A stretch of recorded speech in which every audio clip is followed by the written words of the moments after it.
ଦେଖନ୍ତୁ ବର୍ତ୍ତମାନ ଯୋଉ ଭଳି ପରିସ୍ଥିତି ଦେଖାଯାଇଛି ଆଠଗଡ଼ ବିଜ୍ଞାପିତ ଅଞ୍ଚଳ ପରିଷଦର ଯୋଉ ଅଛି ଗଦାସାହି ଅଛି, ମୁଁ ଟିକେ ସହଯୋଗୀ ଅନୁରୋଧ କରିବି ଦୃଶ୍ୟ ଦେଖେଇବେ। ପ୍ରାୟ ଯୁଆଡ଼େ ଅନେଇବେ ବର୍ତ୍ତମାନ ପାଣି ହେଇଯାଇଛି। ସାପୁଆର ଯୋଉ ତଳିଆ ଅଞ୍ଚଳ ବନ୍ୟା ଜଳ ଆସିବା ଫଳରେ ବର୍ତ୍ତମାନ ଲୋକଙ୍କ ଘରେ ପାଣି ପଶିଛି। ଅଛନ୍ତି ସାଧାରଣ ଲୋକ ଅଛନ୍ତି, ସାହିର କାଉନସିଲର ମଧ୍ୟ ଅଛନ୍ତି। ଆଜ୍ଞା କହିବେ ଏ ଯୋଉ ପରିସ୍ଥିତି ବର୍ତ୍ତମାନ ଜଳବନ୍ଦୀ ପରିସ୍ଥିତି? ନିଶ୍ଚିତ ଭାବେ ଯେଉଁ ଲଗାଣ ବର୍ଷା ସକାଶେ ଆଜି ଏଇଭଳିଆ ପରିସ୍ଥିତି ଉପୁଜିଛି।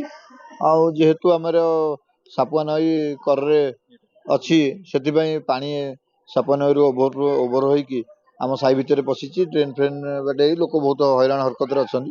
ପ୍ରଶାସନକୁ ଅନୁରୋଧ କରୁଛୁ ଆପଣଙ୍କ ମାଧ୍ୟମରେ ଯେପରି ଭାବରେ ଲୋକମାନଙ୍କର ସୁବିଧା ହେଇପାରିବ, ସେଥିପାଇଁ କହୁଛୁ। ପ୍ରଶାସନ ସାଙ୍ଗରେ କଥା ହେଇଛୁ, ଯେ କହିଛନ୍ତି ଯାହା ପାରୁ ପର୍ଯ୍ୟନ୍ତ ସାହାଯ୍ୟ କରିବେ।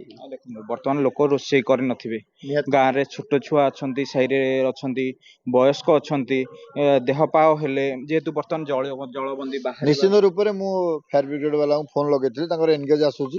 ତାଙ୍କୁ ବି କହିଥିଲୁ ସେ ଆସିକି ରହିବା ପାଇଁ, ଆଉ କିଛି ଡାକ୍ତର ଟିମ୍ ବି ରହିବା କଥା। ନିହାତି ଆଜି ରାତି ବିକାଳି କଥା, ପାଣି ଆସିଛି ମାନେ ସରୀସୃପ ନିହାତି ଆସିଥିବେ।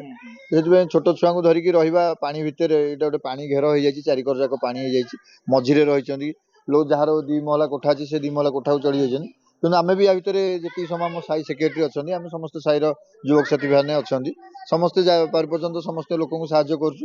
ଏବଂ ପ୍ରଶାସନକୁ ବି ଅନୁରୋଧ କରୁଛୁ, ଏଇ ଡ୍ରେନ୍ ଫ୍ରେନ୍ ଯେଉଁଭଳି ଭାବରେ ଯେଉଁ ଅବସ୍ଥାରେ ଅଛି ତାକୁ ଟିକେ ପରିଷ୍କାର କରାଯାଉ ଏବଂ ବ୍ଲିଚିଂ ଫ୍ଲିଚିଂ ଦେଲେ ସେ ଲୋକମାନଙ୍କର ଏଇ ଯେଉଁ ଝାଡ଼ା ବାନ୍ତି, ଏଇ ଯେଉଁ ଆଗକୁ ଯେଉଁ ରୋଗ ଚର୍ମ ରୋଗ ଆସିବ, ସେଥିରୁ ଲୋକ ନିରାକର ପାଇବେ। ଆମେ ବର୍ତ୍ତମାନ ଚେଷ୍ଟା କରୁଛୁ ସାହି ତରଫରୁ ଏବଂ କାଉନସିଲଙ୍କ ତରଫରୁ ସେ ବିସ୍କୁଟ ଏବଂ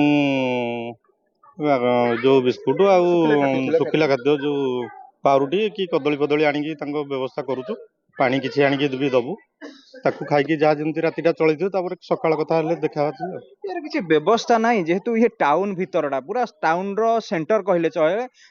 ଯୋଉ ପାଣି ଯୋଉ ତାକୁ ତ ମାଳବନ୍ଧ ହେଇଛି, ତାପରେ ଆମର ରିଙ୍ଗ ବନ୍ଧ ବି ହେଇଛି, ତଥାପି ସେ ପାଣିକି କିଏ ଅଟକେଇଛି ନା ଅଟକିବ? କରିବୁ କ'ଣ, ଉପର ଜାଗା ଦେଖିକି କୋଠା ଉପରେ ନେଇକି ଯାଇକି ରହିବୁ, ଆଉ କ'ଣ କରିବୁ?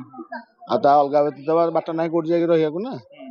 କ୍ଲବ ଘର ଯଦି ଯାଇକି ରହିବେ, ନହେଲେ ନାହିଁ। ଆଉ ତ ଏଠି କୋଠର ପାଣି ବୁଡ଼ି ସାରିଲାଣି, ଏଠି ବସି ହବନି କି ରହି ହବନି।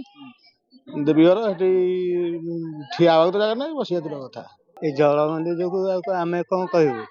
ବର୍ଷା ଲଗାଣ ବର୍ଷା ଯୋଗୁ ଜଳବନ୍ୟା।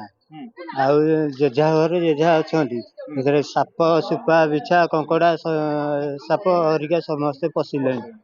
ଆଉ ଏଥିରେ ଯାହା ଯେମିତି କରିକି ଲୋକ ଚଳିବେ।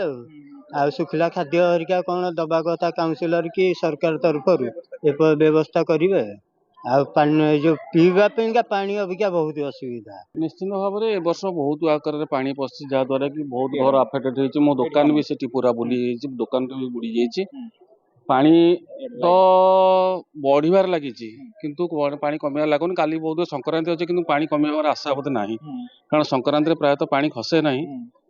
କିନ୍ତୁ ରାତିକି ଦେଖିବା, କିନ୍ତୁ ତଳପଟେ ଯେଉଁମାନେ ଅଛନ୍ତି ସେମାନେ ଭାରି କରାଯାଇଛି ଏବଂ ଅବିକା ଆମେ ଯାଉଛୁ ତାଙ୍କୁ ବଣ୍ଟନ କରିବା ପାଇଁ ସୁବିଧା କରାହେଉଛି। ଯେହେତୁ ପାଣି ବହୁତ ସରୀସୃପ ବି ବହୁତ ଆସିଗଲେଣି, ଦେଖାଯାଉ ରାତି ଭିତରେ କ'ଣ ହଉଛି। ନିଶ୍ଚିତ ଭାବରେ ଟିକେ ସହଯୋଗୀ ଅନୁରୋଧ କରିବି, ଦୃଶ୍ୟ ଦେଖେଇବେ ଯଦି ସମ୍ଭବ ହବ। ବର୍ତ୍ତମାନ ତ ରାତି, କୋଉ ଭଳି ଭାବରେ ଲୋକଙ୍କ ଗେଟ୍ ପୁରା ଘର ବୁଡି ଅଛି, ଘର ଭିତରେ ପ୍ରାୟ ଆଣ୍ଠିଏ ଉପରକୁ ପାଣି, ତ କୋଉଠି ପ୍ରାୟ ଘର ପୁରା ଆସବାବପତ୍ର ସବୁ ବୁଡିକି ଅଛି। ଲୋକ ଯିଏ ଯେମିତି ଯାହାର ଉପର ମହଲା ଅଛି ଘରକୁ ଯାଇଛନ୍ତି ହେରି, କିନ୍ତୁ ଯିଏ ଯୋଉଠି ଅଛି ସେମିତି ରହିଯାଇଛନ୍ତି। ଯେହେତୁ ବର୍ତ୍ତମାନ ରାତି ବିକାଳି କଥା ଏବଂ ଯାହାକି ସ୍ଥାନୀୟ ଯୋଉ ଅଛନ୍ତି ଉନ୍ନୟନ ପରିଷଦ ତରଫରୁ ଶୁଖିଲା ଖାଦ୍ୟର ବ୍ୟବସ୍ଥା କରାଯାଇଛି, ତା ସହିତ ନିହାତି ପ୍ରଶାସନର ଯୋଉ କର୍ତ୍ତୃପକ୍ଷ ଅଛନ୍ତି ଏବଂ ସ୍ଥାନୀୟ ଏନ୍ଏସି କର୍ତ୍ତୃପକ୍ଷ ମଧ୍ୟ କିଛି ଏମାନଙ୍କୁ ଶୁଖିଲା ଖାଦ୍ୟ ହଉ କିଛି ମେଡିସିନର ମଧ୍ୟ ବ୍ୟବସ୍ଥା କରିବା ବର୍ତ୍ତମାନ ଜରୁରୀ ହେଇ ପଡୁଛି। ଯେହେତୁ ରାତି ବିକାଳି କଥା, ବୟସ୍କ ଲୋକ ଅଛନ୍ତି, ଛୋଟ ଛୁଆ ଅଛନ୍ତି, ଯଦି କିଛି ବି ହେଇଯିବ, କାହାର ଅସୁବିଧା ହୁଏ ରାତି ଅଧରେ, ନିହାତି ଭାବରେ ଗୋଟିଏ ଅଘଟଣ ଘଟିବ। ଯେହେତୁ ଏମାନେ ଜଳବନ୍ଦୀ ଅବସ୍ଥାରେ ଅଛନ୍ତି, ଇଏ କି ଆଠଗଡ଼ ବିଜ୍ଞାପିତ ଅଞ୍ଚଳ ପରିଷଦର ଦୃଶ୍ୟ ଏବଂ ଯୋଉଭଳି ଭାବରେ ସାପୁଆରେ ପାଣି ହେଇଛି ଏବଂ ଘଟଣା ମଧ୍ୟ ଘଟୁଛି। ଏମିତି ଅଚାନକ ପାଣି ଆସିଛି, କେହି କିଛି ବୁଝିବା ପୂର୍ବରୁ ସମସ୍ତଙ୍କ ଘରେ ପାଣି ପଶି ଯାଇଛି। ଆଠଗଡ଼ରୁ ବିରୁପାକ୍ଷ ପ୍ରଧାନ, ନ୍ୟୁଜ୍ 7।